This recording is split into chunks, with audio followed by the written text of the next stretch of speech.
के सबसे बड़े रईस हैं। आपको जमीन की क्या कमी? खुदा के वास्ते मुझे छोड़ दें। यूसुफ की आजिज़ी सुनकर जुरैज के साथी जोर जोर से हंसने लगे। जुरैज के माथे पर शिकन आ गई। उसने एक कदम आगे बढ़ाया और यूसुफ के गिरेबान को पकड़कर अपनी तरफ खींचा।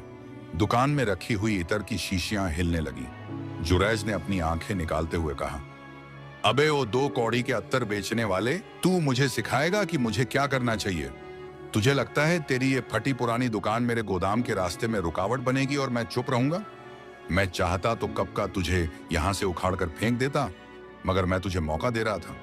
लेकिन लगता है लातों के भूत बातों से नहीं मानते। इतना कहकर जुरैज ने यूसुफ को धक्का दिया, जिससे वो पीछे जाकर दीवार से टकराया। फिर जुरैज ने अपने कारिंदों को इशारा किया, फेंको इसका सारा सामान बाहर और लगा दो ताला इस खंडहर पर। हुक्म मिलते ही जुरैज के गुंडे दुकान में घुस गए और तोड़फोड़ शुरू कर दी। कीमती इतर की शीशियां जमीन पर पटक दी गईं।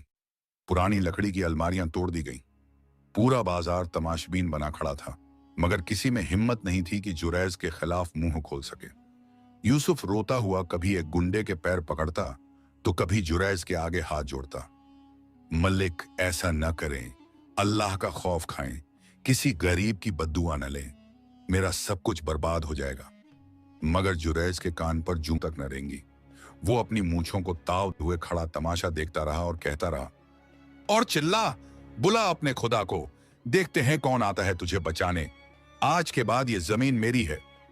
जब सारा सामान सड़क पर बिखर गया और इतर की खुशबू मिट्टी में मिल गई, तब जुरैज ने यूसुफ के मुंह पर कुछ सिक्के फेंके और कहा, ये ले तेरी इस रद्दी की कीमत, और अगर आज के बाद यहां दिखाई दिया तो वो हाल करूंगा कि पहचाना नहीं जाएगा।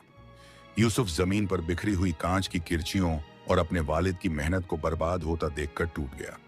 उसकी आंखों से आंसुओं का सैलाब बह रहा था। वो आसमान की तरफ देखकर कुछ बड़बड़ा रहा था। तभी भीड़ को चीरते हुए एक बुजुर्ग वहां आए। वो शहर के माने हुए सूफी और अल्लाह वाले बुजुर्ग बाबा फरीद थे। उनके चेहरे पर एक अजीब सा नूर था और हाथ में एक लकड़ी की तस्बीह थी। उन्होंने जब ये मंजर देखा तो उनकी आंखों में जलाल आ गया। वो सीधे जुरैज के सामने गए और अपनी धीमी मगर वजनदार आवाज में बोले, जुरैज, ये तूने अच्छा नहीं किया। तूने आज एक मजलूम का दिल दुखाया है। याद रख, तकब्बुर सिर्फ उस जात को जचता है जो सबका मालिक है। तू अपनी ताकत के नशे में भूल गया है कि हर फिरौन के लिए एक मूसा होता है। जुरैज ने बाबा फरीद को हकारत से देखा और हंसा। अरे जाओ बाबा, तुम अपनी तसब्बीह पढ़ो, ये दुनियादारी के मामले हैं, तुम्हारे बस की बात नहीं। यहां ताकतवर ही जीता है। बाबा फरीद ने एक गहरी सांस ली